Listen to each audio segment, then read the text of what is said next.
What is going on, you guys? And welcome back to our read-through of Alan and Wonderland. If you are new to this series or somehow you maybe managed to miss the first episode, I would highly recommend that you go back and check that one out first before listening to this one, obviously so everybody knows what's going on. But otherwise, we're just going to keep things rolling here, going straight into Chapter 4, The Twin Prophecy. I walked in the same direction for what seemed like hours. As I walked deeper into the woods, it seemed to get darker. The trees seemed to mesh together, and wherever I went felt like I'd been there before. I went in circles, but eventually exited the maze and came to a clearing. In this place sat a log washed in a light that was fighting to get through the treetops. It was peacefully quiet compared to the rest of the forest. Excuse me. Being that I was here alone, I found the time to sit and read the journals again. I read that after Alice met the cat, she wandered into the woods just like me. Here she met mischievous, identical twins who loved to tell stories. As I looked through the pages of the stories the brothers told her, I happened to lift my head from the book. What I saw when I looked down the path was a startling surprise. Strolling toward me, arm in arm, were two short men, identical in all features from clothing to movement. They wore green and gold, and both smoked a pipe. If I didn't know better, I'd swear they were leprechauns. The only thing that separated the two was the absence of a pot of gold. I tried to ignore them as they came closer, and for a moment it seemed they'd walk right past me. Their footsteps stopped in front of me, however, and when I looked up, they were hovering over me with cheesy smiles. "Top of the morning to you, boyo," the twins said in unison. The Irish accent they spoke in made me think the leprechaun idea wasn't too far off. "Are you lost, lad?" one of them asked. "Or do you not have anywhere to go?" asked the other. "Because you can't be lost if you don't have a place to go." They both took a long drag of their pipe. I looked at them more intently and replied, "Neither. I'm just thinking." It was then that I had realized the words that I assumed to be names printed on their collars, one marked dumb and the other D. "You mustn't be in a hurry if you've got time to think, lad," Dumb said. D noticed the open book in my lap and pointed to it. "Certainly no hurry. Looks to me like he even has time to read, brother." Dumb took notice of this. "So you like stories, do you, boyo?" I started to grow impatient. "My name is Alan." Dumb replied, not the least bit surprised at my outburst. "Well, Alan, me and my brother here are storytellers." D chimed in. "Would you like to hear one?"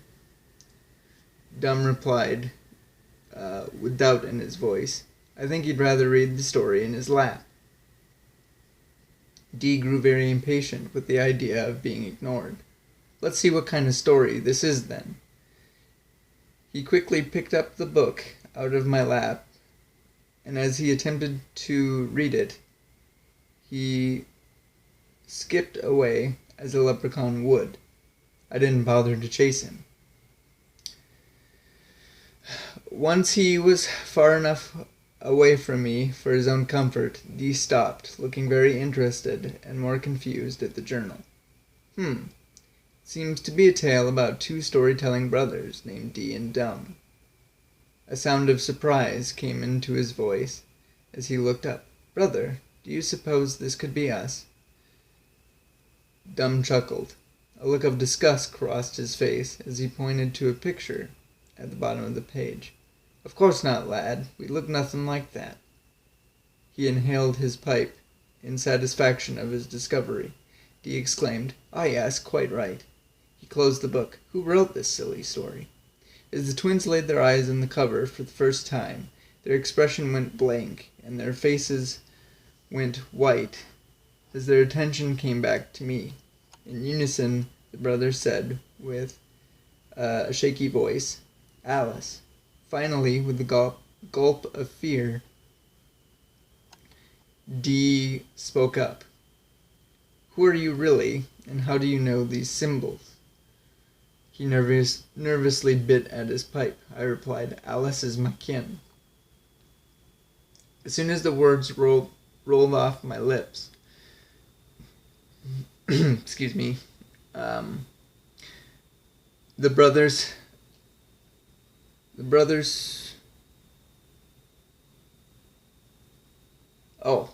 as soon as the words rolled off my lips, the book the brothers held was in the air, and Dee and Dum were shaking in each other's arms. They began frantically mumbling something. I couldn't completely make out what was being said, but I heard fragments. No, it's too soon," I heard one say. "She can't be back. The prophecy means she's back," I heard the other say. By this time, I was filled with questions, and I had to ask, what prophecy, and who is she? The response that followed wasn't from either of the brothers, but instead from a voice on the wind. Out of the corner of my eye, I saw the Cheshire Cat grin come into view. After he showed himself completely, he spoke to the twins, not answering any of my questions. "Don't you think it's time you told him the story?" The brothers were too in shock to answer him, so I did with another question. "What story?" Chesh chuckled as he moved closer to me. "The story of Alice, our champion, and the freedom of our land." I looked at him with a little disappointment as I answered back, "I already know that story." Chesh tilted his head, interested as I continued. "Alice is the champion of Wonderland. She defeats the Jabberwocky, banishes the Red Queen, ending her rule."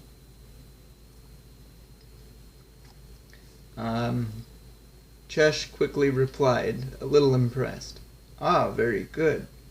But that story is old, and many new chapters have been written since it many new chapters have been added since it was written." I was very confused by this, and didn't say anything more. Seeing that I was done speaking, he turned to the brothers, who were still fearful. "If you would, please." Chapter 5, Twin Prophecy Part 2. After a few moments of hesitation, they dusted themselves off, stepped forward, cleared their throats, and began. As Dum started, Chesh lay next to me and said in a joking tone, "Get comfortable. This is going to be a long story." I tried to show some interest as the story went on. I won't bore you with the full-length version of the story I was told there, but I'll summarize it to make a very long story short, so we can keep moving. In a nutshell, I was told that while the story I know was indeed true, it wasn't the whole story. After the prophecy of Alice freeing Wonderland from the Red Queen came to pass, everybody lived in peace for a while. Peace doesn't last forever, though, and they were waiting for another prophecy to come true. After Alice beat her, Red Queen was put into exile by her sister, the White Queen. The new prophecy says that the Red Queen is coming back to get revenge on her sister and her kingdom. To best the queen a second time, Wonderland would need another champion. This champion must come from Alice's bloodline. Now that you're filled in, let's get back to the real story. When the twins finished the story, I sat gathering what thoughts I could. So let me get this straight. You think that just because I'm Alice's nephew, that I'm some champion that's supposed to lead the White Queen and her army to beat the Queen of Hearts? Dee and Dum didn't stick around to answer this. They quickly became frantic again. Dee started saying, "We've told you all we know," Dum finished. "There is no more to tell," they said in unison. "Can't say any more, can't stay any longer." Dum said, "Hello," and Dee said, "Goodbye," as they ran off. While they ran and disappeared, I turned to Chesh, who was standing next to me, and asked, "Where are they going?" The cat fired back, "They are going their way, and you must focus on going yours." Finally, I really started to lose my temper now. "I'm no champion. I can't be who you think I am. I'm just a boy, and this is a dream." "Then wake up." I meekly replied, "I would, but I don't know how." The cat seemed to find humor in my distress, grinning as he spoke. "Well then, I think it's time you look at this dream from another point of view." Chapter 6. Questions to Answers. Chesh sleekly led me to what looked to be a mushroom, and sat beside it, as if waiting for me to object. "Eat this, you'll see what I mean." Nervous to stick the mystery food in my mouth, I reached my hand out, as if any lingering would cause me pain. I held this strangely shaped item in my hand, hesitant to take a bite, but before I could, the cat added advice. "This will show you a different view of Wonderland, but eat too much and you'll disappear from Wonderland completely." Not knowing what he meant, I shoved the whole thing in my mouth, shut my eyes, and chewed violently. When a few seconds passed, I opened my eyes to find that the cat had vanished. The place I stood in didn't look much different than the woods I left when I closed my eyes. It would seem that I was in the same place, yet something felt different. I decided the best and only thing to do, until I figured it out, was to press forward. After walking past countless trees that looked the same, and wondering if I was going in circles, I finally came to a hill where I could see a fair distance toward the horizon. I got a good sense of my surroundings when something caught my attention. The land below me was covered in a thick forest from all directions, except for a clearing in the middle. It was in the clearing that a cluster of mushrooms stood. Atop the cluster sat a creature I couldn't quite make out from where I was, so I decided to venture closer to question it. It took a great deal of effort and time to navigate the dense forest before finally staggering into the clearing. Upon closer inspection, I found the creature sitting among the mushrooms to be a caterpillar in a trance, smoking a hookah, colored smoke rings spewing from his lips. Though I found it odd to find a caterpillar smoking, my time in Wonderland had taught me not to be surprised by odd things, and I approached him with a bit of caution. Seeing the caterpillar didn't acknowledge my coming, I cleared my throat and spoke timidly. "Excuse me." He didn't notice me. He still didn't notice me, so I said again, moving a little closer, "Excuse me." From here I could see the caterpillar sitting, legs crossed, mumbling to himself as he blew smoke rings.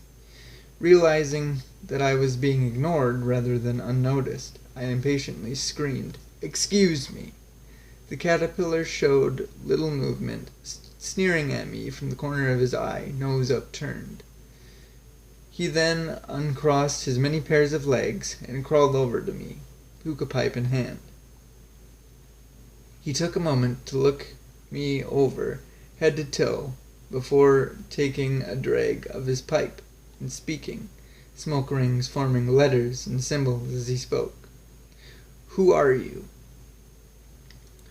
Unsure how my answer would sound, I hesitated. "I don't know. I have 2 names, I guess." The caterpillar looked perplexed. "You cannot have 2 names. You are who you are." I could see he needed further explanation. "Well, you see, back where I'm from, my name is Alan." The caterpillar interjected, "I do not see." I continued, ignoring him. "Here I'm known as Alan, kin of Alice." This piqued his interest, raising an eyebrow as he snapped, "That is because you cannot be Alice. Alice is Alice, which you are not." Neither of us spoke for a while, but when he calmed, the caterpillar crossed his legs, took a puff of his hookah, and said, "Recite a poem." Seeing he was waiting, I said nervously, "But I don't know any poetry." Just then, I remembered the journals had a poem from when Alice and the caterpillar met last. I quickly found it and began to recite it. "How doth the—" I was cut off. No, that's not right. It goes like this," he began to recite, illustrating with his hookah. "How doth the little crocodile improve his shining tail, and paw the waters of the Nile on every golden scale. How carefully he seems to grin, how neatly he spreads his claws, and welcomes little fishes in with gently smiling jaws." "That sounds about right," I said, flipping through the journals. Of course it is, said the caterpillar in a snide tone, impressed with himself. "The girl didn't get it right either," he added. He then caught me reading, and feeling ignored, he asked, "What is that book you are reading?" Before I could answer, he snatched it from my hands. Laying his eyes on the cover, he seemed speechless as he took a drag of his hookah. He blew out a cloud of colored smoke and broke a silence. "So the prophecy is true." I looked at him doubtfully. "I suppose, but I don't feel much like a champion." He set the book down and looked puzzled. "Why?" he asked. "Look at me," I yelled, impatient. "I'm 3 inches tall. I can't fight the Red Queen like this." Just then the caterpillar stood up and stretched himself out as if offended. "I am exactly 3 inches tall, and that is the perfect height to be." Shocked at the caterpillar suddenly exploding, I yelled, 3 inches or 6 feet. I simply do not believe I am the one who is meant to defend Wonderland." The caterpillar mellowed out and snickered under his breath. Neither did Alice, at first. Tilting my head in interest, he continued, "Only you know what you are capable of. Alice underestimated himself, and yet she is the savior of everything you see.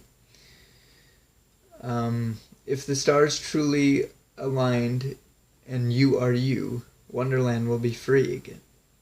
Before I could respond to the caterpillar's words, he dropped his hookah, hopped off his mushroom, and trotted down the trail. "Where are you going?" I asked. "To a different place at a different time," he vaguely said. "Well, wait. How do I grow? How do I get bigger?" I yelled. From a distance he yelled back, "Eat the mushroom." When he was gone, then he was gone. Confused, I looked around the nearby area and found that next to the mushroom that the caterpillar sat on was a mushroom that looked similar to the one that made me shrink. Wanting to return to my normal size, and quickly, I did not hesitate to eat it this time. I closed my eyes, chewed fast, and again my surroundings began to change. And we're going to stop right there for this episode. Again, I hope that you enjoyed it and come back for the next one.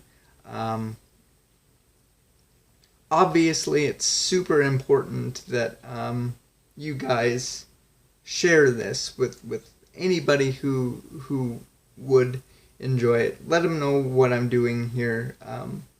And yeah, just spread the word. Let them know that I've started this series, and we'll see you for the next 3 chapters in the next one. So until then, guys, we'll see you later.